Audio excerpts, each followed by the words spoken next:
Welcome to Shukla study point. आप सभी का स्वागत है आपके अपने YouTube channel Shukla study point में। मैं शिवम शुक्ला आप सभी दोस्तों का हार्दिक स्वागत करता हूं।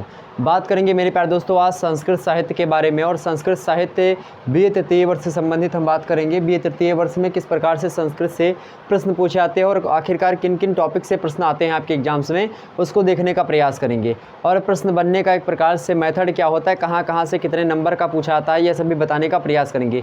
ओवरऑल अगर बात की जाए तो सिलेबस डिस्कशन करने वाले हैं हम आज बीए तृतीय वर्ष संस्कृत साहित्य के प्रथम प्रश्न पत्र का।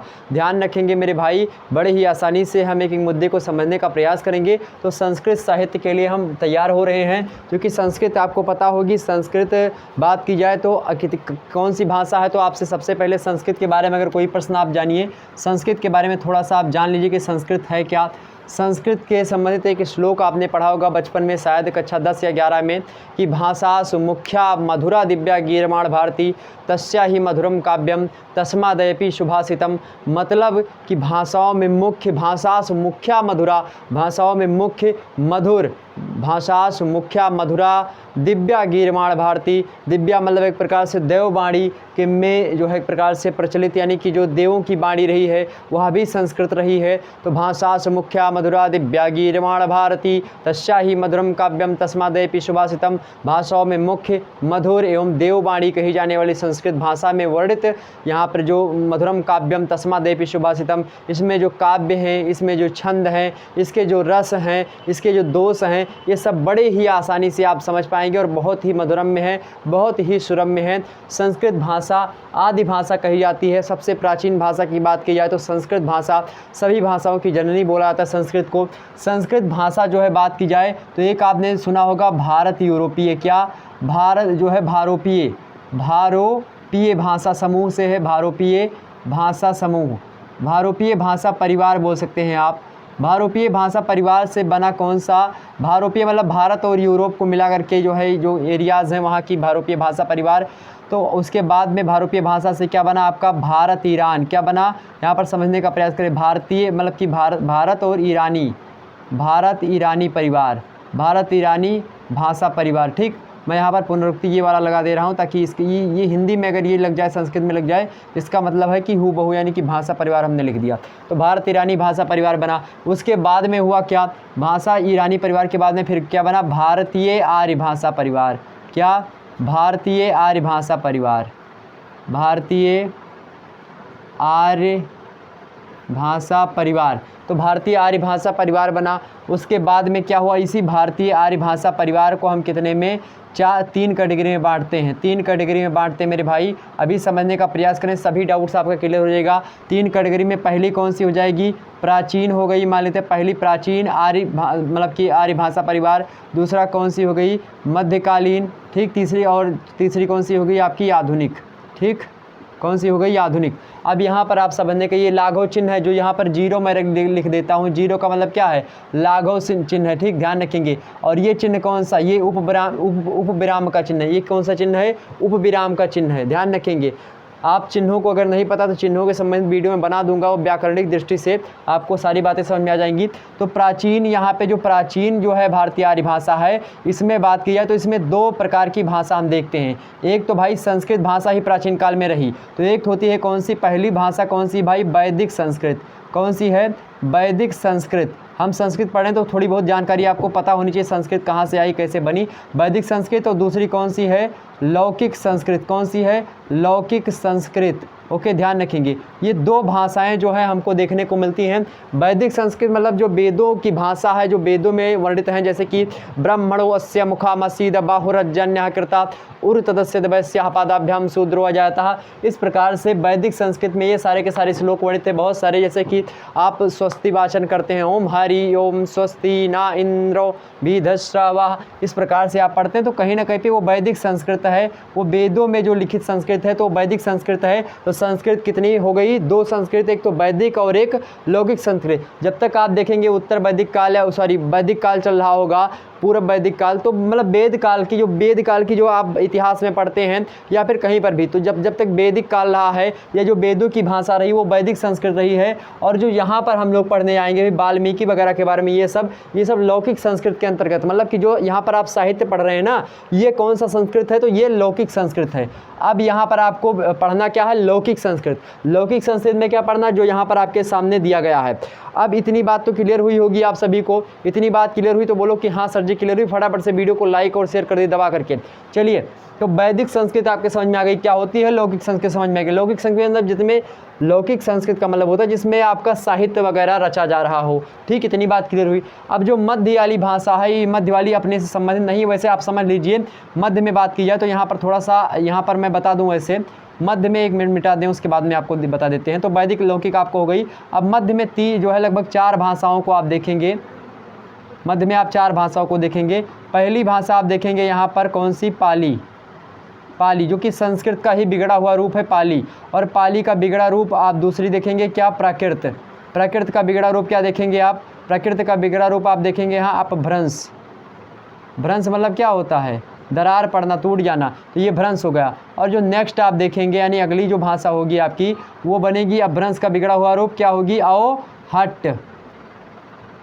तो अवहट्ट, तो इस प्रकार से पाली, प्राकृत, अपभ्रंश और अवहट्ट। पहले वैदिक संस्कृत, दूसरे नंबर पर उसके बाद में कौन सी भाषा आई आपकी, लौकिक संस्कृत, उसके बाद में पाली भाषा, उसके बाद में प्राकृत भाषा, उसके बाद में अपभ्रंश भाषा, उसके बाद में अवहट्ट भाषा। तो देखेंगे संस्कृत से ही कहीं ना कहीं पे पाली आई। अब संस्कृत में एक शब्द आप पढ़ते होंगे कर्म। कर्म क्या है, संस्कृत का शब्द है। ये कर्म जब पाली में आकर के प्रयोग होता है तो इसी को हम क्या कहते हैं, कम के नाम से जानते हैं। किसके नाम से, कम के नाम से जानते हैं। और यही प्राकृत में भी कम ही रहता है, प्राकृत में कम, अपभ्रंश में जो है एक प्रकार से या भी जो है कम में ही रहता है। यहाँ पर आप ड़ा की मात्रा अधिक देखेंगे, अपभ्रंश अवहट्ट में, प्राकृत में लगभग, तो यहाँ पर अपभ्रंश अवहट्ट ये सब हो गई। अब यहीं से आपकी क्या बनेगी, अब यहाँ पर 4 तो हो गई आपकी मध्यकालीन जो भाषा, आर्य भाषा समूह थे। अब यहाँ पर जो आधुनिक भाषा परिवार है इसमें आप बहुत सारी भाषाओं को देखेंगे। वैसे मैं बता दूँ, ये हिंदी जो आप पढ़ रहे हैं, हिंदी भाषा बोलियों का समूह है। इसमें आप तमाम प्रकार के जो इस समय देखते हैं, जैसे कि पूर्वी हिंदी, पश्चिमी हिंदी, इसमें 5 आप देख सकते हो, जैसे पूर्वी हिंदी, पश्चिमी हिंदी और एक प्रकार से पहाड़ी हिंदी, राजस्थानी हिंदी। इस प्रकार से आप हिंदी के क्रम को देख सकते हैं। और इन्हीं 5, तो हिंदी भाषा 5 बोलियों के समूह को हम क्या कहते हैं, हिंदी भाषा कहते हैं। ध्यान रखेंगे इतनी बात। तो यहाँ पर आधुनिक में हम हिंदी पढ़ जाएंगे, तो इसीलिए हिंदी और संस्कृत का बड़ा ही क्या है, तालमेल का संबंध है। लोगों ने कहा, विद्वानों ने बताया कि जो संस्कृत भाषा है वो क्या है, नानी है। संस्कृत भाषा क्या है, नानी है। और हिंदी क्या है, माँ है। हिंदी क्या है, माँ है। जबकि अंग्रेजी को लोगों ने बताया क्या है, नौकरानी है। ध्यान रखेंगे, विद्वानों ने मतलब आलोचकों ने कथन कहा है, भारतीय आलोचकों ने। तो यहाँ पर जो है इतनी बातें आपके समझ में आ गई होंगी। अब हमको पढ़ना क्या है, लौकिक संस्कृत के अंतर्गत वर्णित जो संस्कृत है उसके बारे में हमको यहाँ पर पढ़ना है, ठीक। अब यहाँ पर हम आपको बताने का प्रयास करेंगे कि आखिरकार आपके सिलेबस में क्या वर्णित है, उसको देखने का प्रयास करते हैं। एक बार सभी लोग आप लोग वीडियो को लाइक करने का प्रयास करें, तब तक जल ग्रहण कर लें, उसके बाद में प्रारंभ करते हैं कक्षा को, ठीक।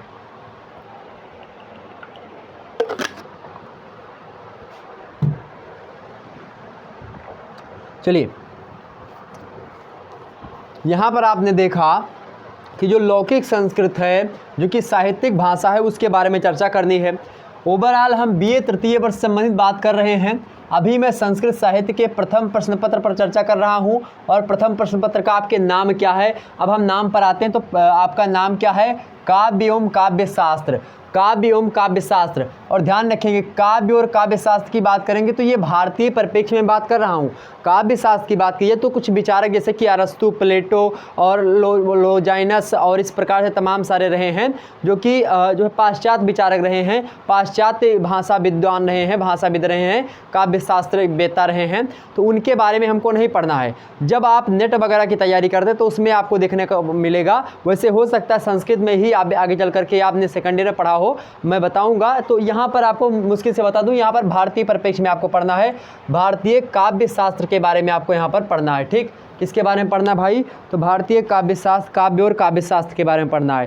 तो यहाँ पर हम भारतीय काव्य और काव्य शास्त्र के बारे में पढ़ेंगे। सबसे पहले हम काव्य के बारे में पढ़ेंगे। 2 खंड है यहाँ पर, एक तो काव्य शास्त्र और एक दूसरा काव्य। तो काव्य जो होता है, काव्य में यानी कि जो साहित्य रचना लिखी गई वो काव्य है। और काव्य शास्त्र यानी जो साहित्यिक रचना लिखी जाती है वो किस विषय को पढ़ने के बाद में लिखी जा सकती है। काव्य शास्त्र का मतलब जैसे कि रस, छंद, अलंकार या फिर जो है दोष जो आते हैं उसमें, या फिर तमाम प्रकार के जो ग्रामरेटिकल चीज़ें होती हैं, रस, छंद, अलंकार, मतलब कि जिसके माध्यम से, ग्रामर नहीं बोल सकते उसको, मतलब जिसके माध्यम से, जिस चीज़ को पढ़ने के माध्यम से या जिस चीज़ को आप पढ़ लिए उसके पढ़ने के बाद में आप काव्य विधा को रच सकें, उसी को हम क्या कहते हैं, काव्य शास्त्र कहते हैं। तो काव्य शास्त्र में आप रस, छंद, अलंकार ये सब होता है।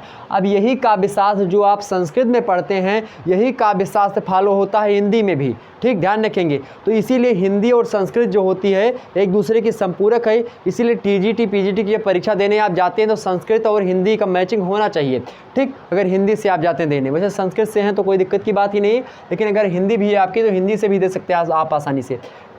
जहाँ प्रथम प्रश्न पत्र काव्य और काव्य शास्त्र के बारे में। अब यहाँ पर काव्य से आपके 50 नंबर के प्रश्न पूछे जाते हैं एग्जाम्स में, और काव्य शास्त्र से भी 50 नंबर के प्रश्न पूछे जाते हैं। अब काव्य से पहले हम देखेंगे, काव्य को हम एक खंड में एक हमने डिनोट किया है और काव्य शास्त्र को हमने 2 डिनोट किया है। अब यहाँ पर पहले हम काव्य के बारे में समझेंगे, क्या क्या आपके पाठ्यक्रम में काव्य में संकलित है और क्या क्या काव्य शास्त्र में संकलित है। इतनी बात क्लियर हुई। नवीनतम पाठ्यक्रम के बारे में चर्चा हो रही है, बात ध्यान रखेंगे। चलिए प्रारंभ करते हैं। पहला काव्य, काव्य से 50 नंबर के प्रश्न पूछे जाते हैं, ध्यान रखेंगे। अब काव्य में पहले आप देखेंगे तो वाल्मीकि। वाल्मीकि कौन है भाई? आदि कवि हैं जिन्होंने रामायण की रचना करी है।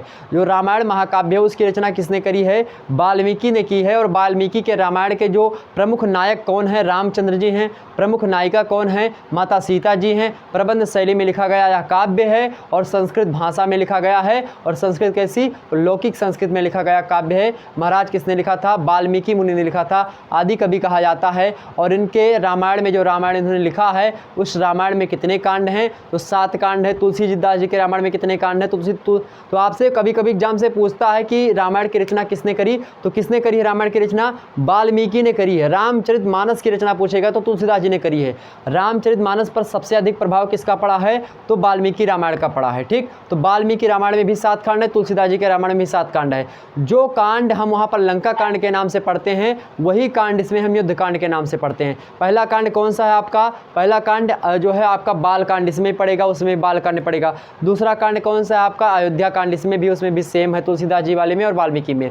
और नेक्स्ट है आपका तीसरा कांड कौन सा है? अरण्य कांड। आपका तीसरा कांड कौन सा? अरण्य कांड। चौथा कांड आपका किष्किंधा कांड, दोनों सभी सेम है। उसके बाद में 5वां कांड कौन सा? सुंदर कांड सेम है। उसके बाद में 6वां कांड जो है लंका कांड है, और लंका कांड को यहाँ पर युद्ध कांड के नाम से जाना जाता है। एग्जाम से इसीलिए प्रश्न पूछता है कि युद्ध कांड के नाम से कौन सा कांड जाना जाता है? हिंदी साहित्य में पूछा जाता है। इसमें पूछा जाता है कि लंका कांड के नाम से रामचरितमानस में कौन सा जाना था? तो युद्ध कांड जो इसमें जाना था उसी को लंका कांड रामचरितमानस में कहा जाता है।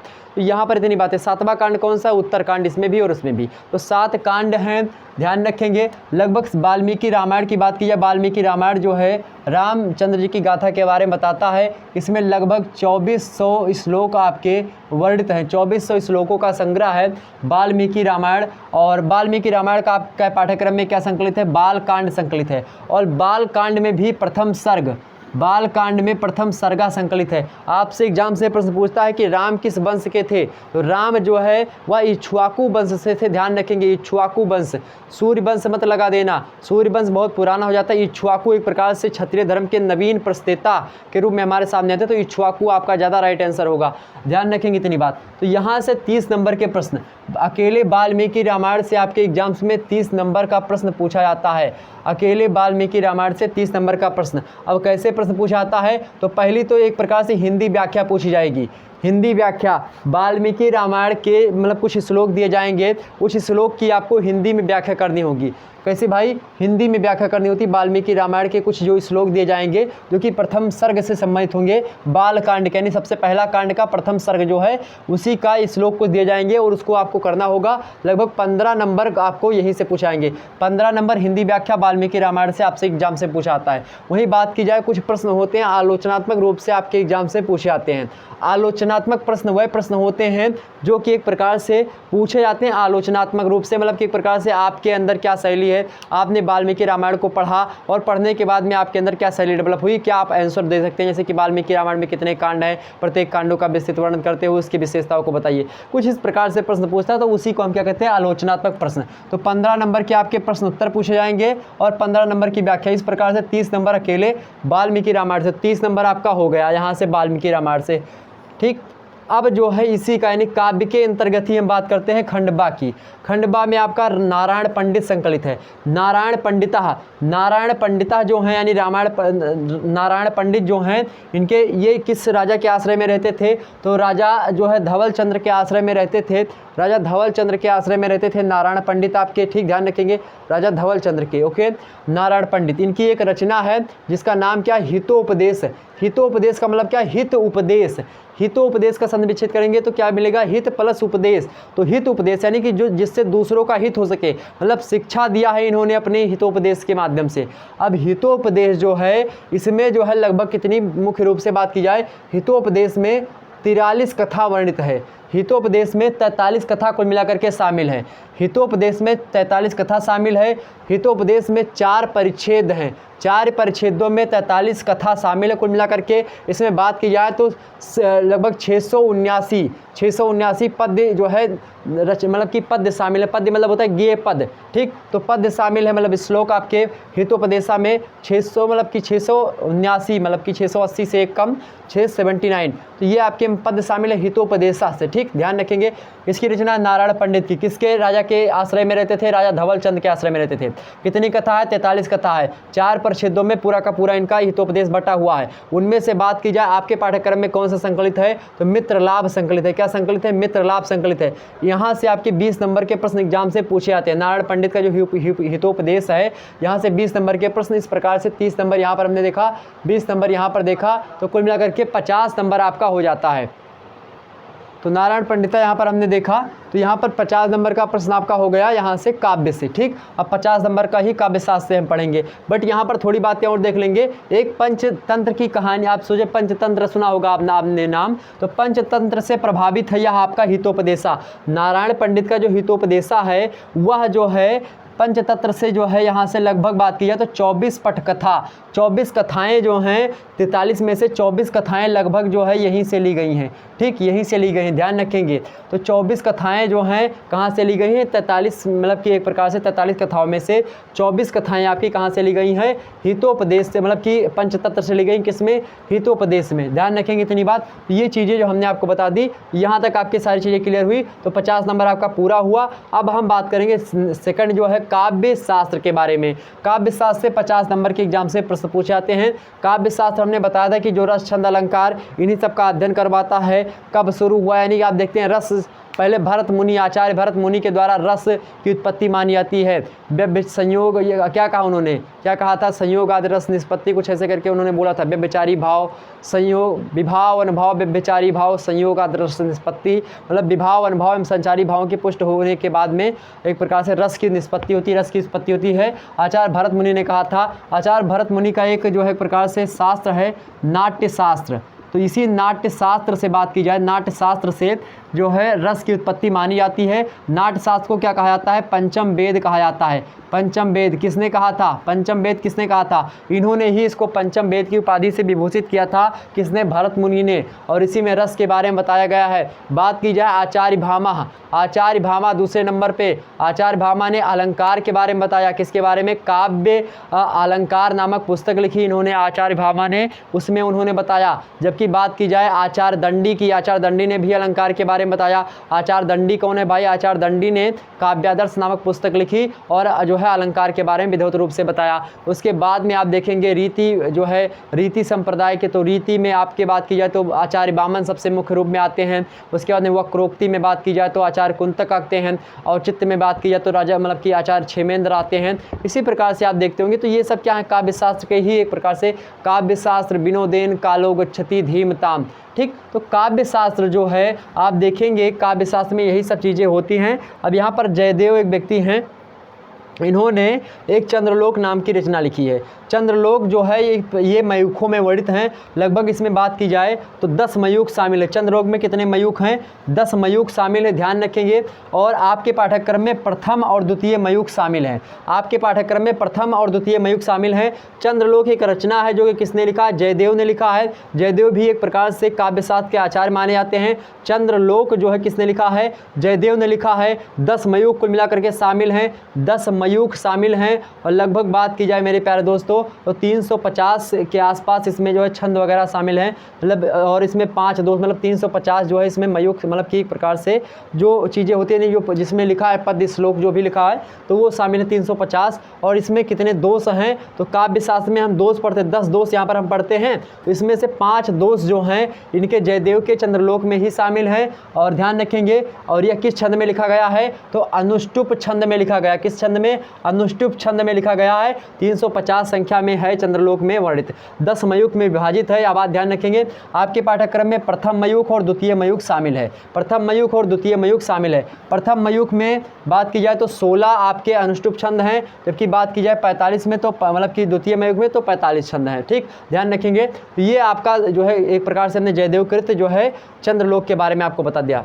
अब नेक्स्ट हम बात करेंगे दूसरा नंबर क्या है 10 दोष। 10 दोष क्या होते हैं भाई? 10 दोष के बारे में हम पढ़ेंगे। ये दोष जो है कि काव्य में जो है अगर कोई रचना होती है और उन रचना में चीज़ें आप कर देते हो तो कहीं ना कहीं पे मान लेते हैं आपने कोई रचना लिखी, अब उस रचना में अगर ये दोष आ गए मतलब कि कुछ गलत आपने कर दिया तो जो चीज़ें आप रचना करते समय गलत करते हैं वही दोष माना जाता है। जयदेव के माता का नाम था क्या? सुमित्रा, और जयदेव के पिता का नाम था महादेव। तो सुमित्रा और महादेव के पुत्र थे कौन भाई? जयदेव, जिन्होंने कौन सी रचना लिखी? चंद्रलोक। ठीक, चंद्रलोक ये मयूखों में वर्णित है, 10 मयूखों में। प्रथम मयूख और द्वितीय मयूख आपके पाठ्यक्रम में संकलित है। 16 और 45 आप यहाँ पर देख सकते हैं। तो 15 यानी 45 और 6 51 और 10 61 हो गया आपका। तो 61 मयूख लगभग 61 छंदों में आप यहाँ पर आपको पढ़ना है। ठीक, नेक्स्ट 10 दोष में आपका च्युत संस्कृति दोष, पहला दोष आपको पढ़ना है। दूसरा अनुचितार्थ दोष है, इसको पढ़ना है। तीसरा आपका अश्लील दोष होता है, यह भी पढ़ना है। तीसरा चौथा आपका है या क्लिष्ट दोष। तो ये सब होता है कि मतलब ये सब दोष होते हैं। हिंदी में भी ये दोष आपके चलते हैं, ध्यान रखेंगे, बट संस्कृत में इनकी उत्पत्ति कहाँ से हुई? संस्कृत से हुई है। च्युत संस्कृति दोष, अनुचितार्थ दोष, अश्लील दोष, क्लिष्ट दोष, ग्राम्य दोष, प्रतिकूलाक्षर दोष और हतवृत्त दोष, प्रत्यत जो है पतत मतलब यहाँ पर लिखा पतत प्रकर्ष दोष, पतत प्रकर्ष दोष, उसके अंदर भगन प्रक्रम दोष तथा अपुष्टार्थ दोष। तो 1 2 3 4 5 6 7 8 9 और 10, 10 दोष आपके पाठ्यक्रम में संकलित हैं। यहाँ पर आपने देखा उसको, 10 दोषों के बारे में हम यहाँ पर चर्चा करेंगे। ठीक है, तो इतनी चीज़ें हमने आपको बता दी। क्या यह बातें आपको समझ में आई? सारी बातें आपकी क्लियर हुई? अगर क्लियर हुई तो फटाफट से एक बार वीडियो को लाइक और चैनल पर नए तो सब्सक्राइब कर दीजिएगा। मिलते हैं हम नेक्स्ट वीडियो में, तब तक के लिए जय हिंद, जय भारत। धन्यवाद आप सभी का जुड़े रहने के लिए।